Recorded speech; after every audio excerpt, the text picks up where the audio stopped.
Pierre-Yves Bobigny, je suis responsable pour la Fédération suisse de football de la construction et de la qualité des pelouses.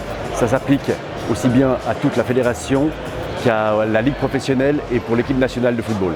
Parallèlement, je suis aussi maître d'enseignement et de recherche à l'EPIA, l'Université de sciences appliquées de Genève, dans la filière en agronomie, où on a des enseignements spécifiques de l'agronomie des sols sportifs. Alors la Suisse est un petit pays de football qui a des bons résultats sportifs, mais les infrastructures n'ont pas forcément suivi l'évolution sportive du football. C'est-à-dire qu'on a peu de grands stades très modernes et des pelouses très différentes les unes des autres, avec un entretien qui peut être très différent aussi. Peu souvent de moyens techniques d'aide à la croissance. On a un chauffage de pelouse qui est obligatoire depuis 2016 en Suisse, mais tous les clubs n'en ont pas non plus. La luminothérapie par exemple est assez peu développée, seuls 3 clubs ont un petit peu de surface de luminothérapie, mais en tout cas pas de quoi couvrir la moitié des terrains. En gros, on a à peu près, si on a 2 ligues professionnelles en Suisse, avec 22 clubs, je dirais la moitié sont gérés pour la première division par les villes, par les collectivités, et une moitié est gérée par des entreprises privées généralement. Donc on a, je dirais, ça se caractérise par une assez grande hétérogénéité dans le type de pelouse, dans le type d'entretien, dans les moyens à mettre. Certaines villes mettent très peu de moyens, d'autres en mettent beaucoup plus. Voilà, c'est peut-être ça qui caractérise le plus la Suisse. Alors d'un point de vue purement politique, la Suisse reprend le droit européen dans le domaine des produits toxiques de manière dynamique. Quand le droit européen évolue, la Suisse reprend exactement le même droit européen, mais avec une phase de mise en consultation au niveau national.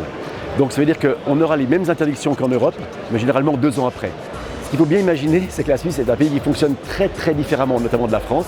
Puis c'est un pays qui n'est pas du tout centralisé, mais totalement fédéral décentralisé. Ça veut dire que chaque échelon communal, cantonal, l'équivalent du département et national, a ses propres règles, ses propres lois. Donc on peut avoir une ville tout d'un coup qui a interdit les produits phyto par exemple. Ce n'est pas encore le cas au niveau des villes qui accueillent des clubs de football.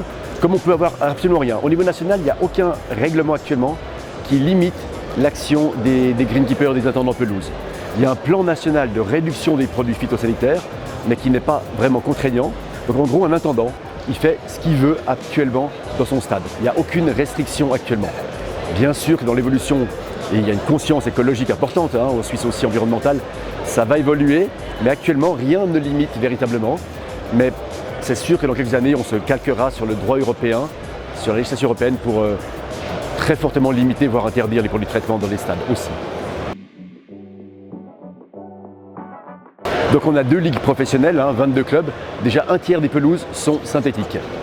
Une des particularités du championnat suisse, mais qui a influencé aussi le type de pelouse, c'est qu'on a la plus courte pause estivale d'Europe avec l'Autriche, parce qu'on a une grande pause hivernale, puisqu'on a un pays comme un peu partiellement de montagne, donc il y a des conditions qui ne sont pas forcément propices en hiver.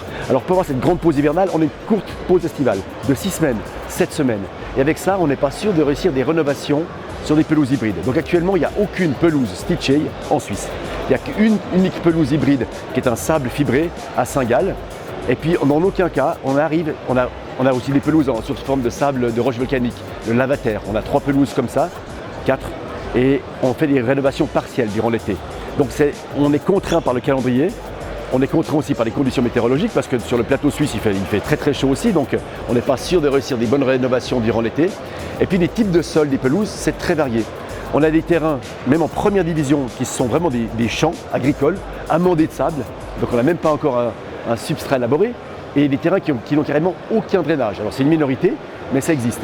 Jusqu'au terrain vraiment professionnel, en lavater, alors pas hybride, en lavater quand même, ça veut dire des substrats complètement minéraux, artificialisés.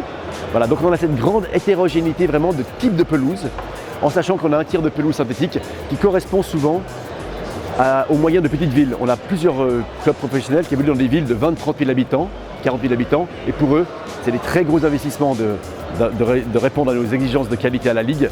Donc une pelouse synthétique, c'est plus simple à entretenir, c'est moins de soucis et souvent bien meilleur marché. La Fédération suisse de football est une petite fédération, donc ils n'emploient pas des gens à plein temps pour gérer et classer les infrastructures. On est 4 à faire ça, on s'est répartis des différents domaines. Moi je m'occupe de la qualité de la construction plutôt. On a une journée des référents pelouse, qu'on appelle la journée nationale des greenkeepers, où on leur apporte aussi des choses techniquement nouvelles. On fait des conférences, on essaie que ces gens se relient entre eux. Mais là aussi, on a 4 langues en Suisse. Donc c'est compliqué de créer un lien entre des gens qui ne parlent pas toujours la même langue, qui n'ont pas la même culture. Mais on essaie vraiment de créer ce lien. Alors après, nous, effectivement, on est la seule université de sciences appliquées, haute école, à travailler sur les pelouses de sport en Suisse. Donc on fait de la recherche dans ce domaine-là. On fait beaucoup de consulting, de prestations, de conseils. Donc on est au service des clubs, on travaille avec eux. Ce n'est pas encore au niveau où on pourrait l'imaginer. On pourrait, je pense, beaucoup plus apporter notre savoir-faire auprès des clubs et eux pourraient beaucoup plus nous demander. Mais aussi les clubs ont des consultants, étrangers souvent, qui viennent régulièrement aider les clubs. Mais on est là, on appuie vraiment pour soit faire de la recherche avec eux, soit leur apporter notre savoir-faire. La réponse numéro 1, ce sera l'argent. La Suisse reçoit des droits télévision à une particularité. En Europe, il y a très peu de pays où les 2 sports principaux sont au même niveau. En Suisse, le hockey sur glace et le football reçoivent exactement les mêmes droits de la télévision. Faible, hein, 31 millions. On est très bas en Europe, on est les plus bas. Donc, ça manque d'investissement. Alors, au niveau déjà des collectivités, qui ont la peine souvent à mettre beaucoup d'argent dans un sport élitaire comme ça, donc il faudrait de l'argent pour tirer vers le haut. Et puis après, il y a aussi peut-être aussi parfois un déficit de connaissances. D'où notre rôle à nous, d'aller dans des salons comme ici, mais partout ailleurs, pour acquérir un savoir-faire et puis pouvoir le retransmettre. Donc, le problème principal sera toujours l'argent, la volonté politique aussi, parce que les stades appartiennent très souvent à des collectivités, d'investir vraiment dans la technologie, dans des moyens, et puis aussi, alors peut-être en 3e position, l'importance que le football représente. C'est pas un sport, c'est le sport numéro 1 bien entendu en termes d'affluence, mais dans la culture populaire, c'est pas le niveau de notre pays. Donc ça reste pour beaucoup de gens un sport de loisir et non pas un sport où on va mettre tous les moyens dans le football. Même s'il y a des grandes manifestations qui sont prévues, il y a eu l'Euro en Suisse en 2008, en 2025 il y aura l'Euro féminin en Suisse, donc c'est un pays de football, mais avec des infrastructures peut-être qui vont se développer par la suite.